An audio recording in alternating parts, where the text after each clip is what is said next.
Hello दोस्तों, स्वागत है आपका अपने YouTube channel Saddam sir official पर। और आज हम लोग देखने वाले हैं क्लास 8 का विषय है संस्कृत और यह है वार्षिक मूल्यांकन 2025 का। इसका हम लोग आज सवाल जवाब देखने वाले हैं। तो इसमें सबसे पहले आपको नाम भरना होता है, रोल नंबर, वर्ग क्रमांक लिखना होता है, विद्यालय का नाम, प्रखंड का नाम, संकुल का नाम और लास्ट में जिला का नाम भरना होता है। यहाँ पर आपको समय दिए गए रहते हैं भाई 2 घंटे, और जो कुल मार्क्स है, फुल मार्क्स, वो है 50। तो चलिए हम लोग चलते हैं पहले प्रश्न की ओर। पहला प्रश्न कह रहा है मंजूषात उचित पदानी चित्वा रिक्त स्थानानि पूर्यत। इसका मतलब है कि भाई ये खाली स्थानों को भरना है उचित यहाँ पर पदों को चुन करके। तो पहला सवाल है एक का को प्राकृतिक पदार्थेषु खाली स्थान सर्वाधिक तेजस्वी आरोग्यप्रदश्च मन्यते। तो खाली स्थान में आपको सूर्य भर देना है यहाँ पर ढूंढ करके, है ना। फिर देखिए एक का खो में गा रहा है वर्षा शीतियो मध्य अवस्थितः खाली स्थान मासः। तो यहाँ पर आपको ढूंढना है भाई कौन सा मास, तो कार्तिकः मासः, है ना। तो कार्तिका यहाँ भर देना है, इसका सही आंसर हो जाएगा कार्तिकः। फिर देखिए एक का गो में है कार्तिक मासे अक्षभ्य पदार्थ खाली स्थान भवंती। तो यहाँ पर ढूंढना है आपको भाई कौन सा पदार्थ भवंती। तो यहाँ पर कह रहा भाई दाल मासा वर्जिता, है ना। तो भाई यहाँ पर आपको दाल मासा नहीं दिख रहा है, सिर्फ वर्जिता, तो वर्जिता भर देना है खाली स्थान में। चलिए हम लोग चलते हैं प्रश्न संख्या 1 के घो में। कह रहा है छठ इति व्रत सवे अर्घ दानम दियते। तो छठ पूजा में किसको अर्घ दिए जाते हैं भाई, तो यहाँ पर ढूंढना है सूर्य को, है ना। तो यहाँ पर खाली स्थान में सूर्य भर देना है। फिर एक का अंग में है रवि षष्ठी व्रत उत्सवस्य खाली स्थान महत्वम वर्तते। फिर यहाँ से ढूंढना है आपको भाई कि कौन सा शब्द इसमें भराएगा, कौन सा। तो यहाँ पर हो जाएगा सही ऑप्शन आपका वैज्ञानिकम, तो वैज्ञानिक भर देना है। चलिए अब हम लोग चलते हैं अगले प्रश्न की ओर। प्रश्न संख्या 2, इसमें कह रहा भाई सत्यम असत्यम व लिखित, यानी सत्य और असत्य लिखना है ना। तो पहला सवाल है देखिए 2 का को में विद्या सर्वत्र पूज्यते, ये सत्य है, तो इसके सामने वाले बॉक्स में सत्यम लिख देना है ना। फिर 2 के खो में कह रहा है आचारः कूलम न आख्याति। तो आचारः कूलम न आख्याति ये असत्य है, तो इसको लिख देना है असत्य। फिर देखिए 2 के गो में है गैलीलियो नामकः वैज्ञानिकः इटली देशवासी आसीत, ये सही है भाई। तो यहाँ पर क्या लिखना है आपको, सत्य, इसके सामने वाले बॉक्स में भर देना है। चलिए हम लोग चलते हैं अब 2 के घो में कह रहा है कंप्यूटर यंत्रस्य आविष्कारः 1946 वर्षे अभवत। तो ये जो बात बोला गया है भाई ये गलत बोला गया है, तो लिख देना है यहाँ पर असत्य। फिर देखिए 2 के अंग में है मध्यमा केवलम धनम इच्छन्ति। तो ये भी बात गलत बोला गया है, तो इसके सामने वाले बॉक्स में क्या लिखना है, असत्य लिख देना है। चलिए हम लोग देखते हैं अगले प्रश्न संख्या 3 की ओर। कह रहा है सुमेलनम कुरूप। तो यहाँ पर सुमेलनम का मतलब होता है मिलान करे, है ना। कुरूप मतलब करे। 3 के को में है नालंदा विश्वविद्यालय। तो नालंदा विश्वविद्यालय का सही मिलान होगा किसके साथ, 4 नंबर विहारा। तो इस तरह मिलान कर देना फ्रेश। देखिए 3 के खो में है सतम का मतलब होता है 100, तो खो का एक हो जाएगा मिलान सही। फिर देखिए 3 का गो में सुभाषितम का मतलब होता है भाई मधुर वचन, तो गो का सही मिलान हो जाएगा 2 के साथ, है ना। फिर देखिए 3 का घो में कह रहा है मानवस्य एकाकित्वेन। तो कह रहा भाई घो में इसका सही मिलान हो जाएगा 5 स्वार्थवादः उदितः। फिर देखिए 3 का अंतिम सवाल है अंग नंबर गत्वा, इसका सही मिलान हो जाएगा गम जोड़ कत्वा, है ना। इसका संधि विच्छेद हो जाएगा गम जोड़ कत्वा, तो अंगों का मिलान हो गया है 3, है ना। चलिए अब हम लोग चलते हैं अगले प्रश्न संख्या 4 का को में कह रहा है निम्नलिखितानां प्रश्नानां उत्तरं लिखित। निम्नलिखित प्रश्नों का उत्तर लिखना है ना। कुल प्रश्न कितने हैं भाई, कुल प्रश्न आपके यहाँ पर 5 है, 2 नंबर के 10 नंबर हो गए। तो पहला सवाल है विद्या किम ददाति। तो विद्या जो है भाई ज्ञान देती है ना, तो ज्ञानम प्रकाशम ददाति हो गया इसका आंसर खाली स्थान में। फिर देखिए 4 का 2 में है कस्य नामना नोबेल पुरस्कारः प्रदीयते। तो इसका सही आंसर होगा खाली स्थान में नोबेल पुरस्कारः अल्फ्रेड नोबेलस्य नामनि दीयते, आपको यहाँ पर लिख देना है। फिर देखिए 4 का 3 में है छठ व्रतोत्सवे कस्य पूजा भवति।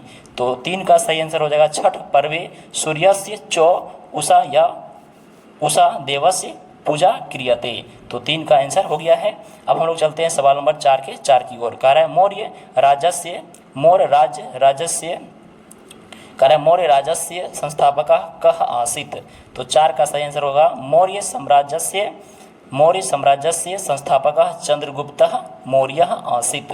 अब है ये लास्ट सवाल है 4 का 5 कह रहा है विद्वान कुत्र प्रशस्यते, तो विद्वानः सर्वत्र पूज्यते, यानी कि भाई विद्वान जो है वो सभी जगह पूजे जाते हैं। अब अगला सवाल है, देखिए यहाँ पर कह रहा है भाई अगर आप ये 4 का जो है यहाँ पर देख लीजिए, अगर ये पांचों का आंसर देते हैं तो आपको इसका आंसर नहीं देना है अथवा वाला, या अगर आप इन पांचों को जो भी दिखाएं उसका आंसर अगर नहीं दे पाते हैं तो आपको अथवा वाला, ये इसको बोलते हैं शब्द रूप, तो इसको आपको लिखना पड़ेगा।